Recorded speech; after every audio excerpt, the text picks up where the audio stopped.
Walang mangyayari sa'yo kung lagi mong iisipin na malulugi ka, na matatalo ka. Gustong-gusto mo na bang huminto sa pagtatrabaho? Lagpas kalahati na ng taon. Pero andyan ka pa rin sa trabaho mo ngayon. Ikaw yung isa sa mga nagsasabing, hihintayin ko lang yung 13-month pay at magre-resign na ako. Pero bakit hanggang ngayon ay andyan ka pa din? At the same time, gusto mo na talaga mag-resign kasi gusto mong magnegosyo. Matagal mo nang gusto talaga na magnegosyo. Ang hirap naman kasi talaga maging empleyado. Maraming rason kung bakit mahirap. Isa na dito ay ang mga toxic natin na katrabaho. Issue. At syempre, napakahirap naman talaga na mag-commute dito sa Pilipinas. Kaliwat kanan ng traffic at kapag maulan, ang hirap umuwi kasi madalas baha. O diba, dalawa lang yan sa maraming rason kung bakit gusto talaga natin na mag-resign. Kaso nga lang, hindi natin mapursige yung sarili natin sa pagnenegosyo. Kasi nga, puro takot yung ina-entertain natin. Natatakot tayo na baka malugi yung negosyo natin at masayang yung pinuhunan natin dito. At syempre, wala tayong trabaho. So, ibig sabihin, wala tayong source of income. Baka walang mangyari, baka malugi tayo, baka maghirap tayo. Naniniwala ako, yan talaga ang iniisip mo. Pero itong sasabihin ko sa'yo, sa totoo lang, tatapatin kita. Baka malugi ka talaga. Bakit? Kasi yan ang iniisip mo. Yan ang magmamanifest sa buhay mo. Kasi habang iniisip mo yan, malamang sa malamang, bumabaon yan sa puso't isipan mo. Na baka nga, malugi ka. Ito ang mapapayo ko sa'yo dahil ito mismo yung ginawa ko. Dati rin po akong empleyado at ngayon po ay may sarili ng negosyo. I-share ko sa iyo kung paano ako nagsimula. At very effective ito. Siyempre, unang-una sa lahat, wag na wag ka magre-resign. Pero dapat umpisahan mo na ang side hustle mo. Dahil side hustle ito, pwedeng-pwede mong mapagsabay ang trabaho mo at itong side hustle mo na gusto mong maging negosyo. At itong side hustle na to na mapipili mo, dapat una sa lahat, gusto mo talaga itong side hustle na to. Or dapat nag-e-enjoy ka. At maliban dyan, at least kahit papano may alam ka dito sa side hustle na ito. Dapat may magme-mentor sa'yo or may nakakaalam na pwedeng mag-share sa'yo patungkol dito sa side hustle na sisimulan mo.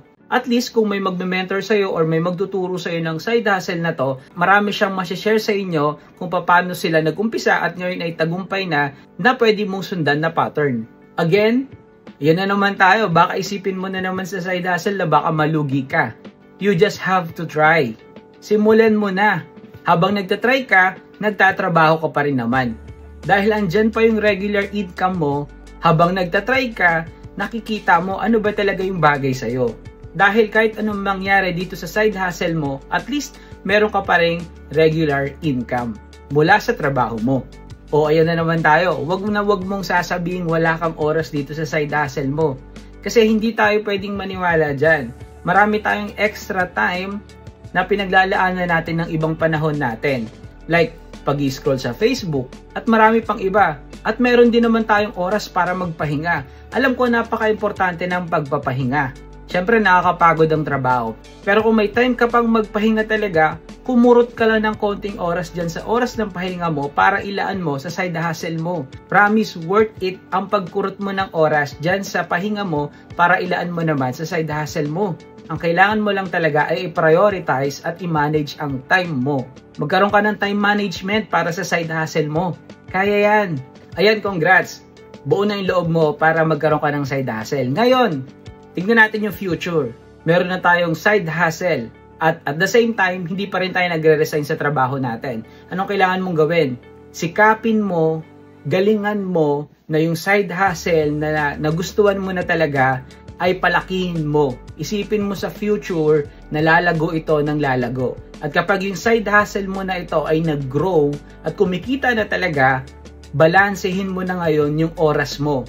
Ulitin ko, later on, magre-resign ka na talaga sa trabaho mo kasi nakita mo na mas malaki na yung kinikita mo sa side hustle mo compare sa trabaho mo.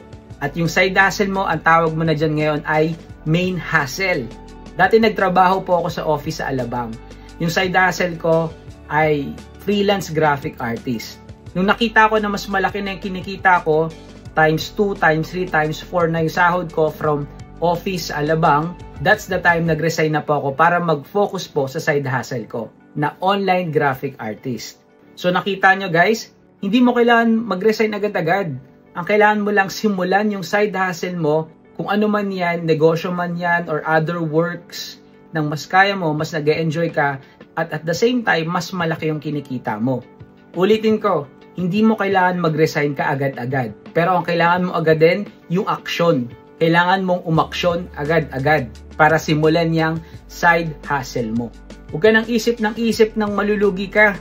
Natural yun, marami ang nakakaranas niyan. Pero kung magpapatalo ka sa takot na baka malugi, wala talagang mangyayari. Inuulit ko, huwag kang magre-resign, pero simulan mo na agad ang side hustle mo. Sana nagustuhan mo ang video na to, itag mo ang friends mo o kamag-anak mo na napapaisip na mag-resign dahil gusto niyang simulan ang side hustle niya pero natatakot na baka malugi kaya hindi makapag-resign. So yun lang guys, God bless!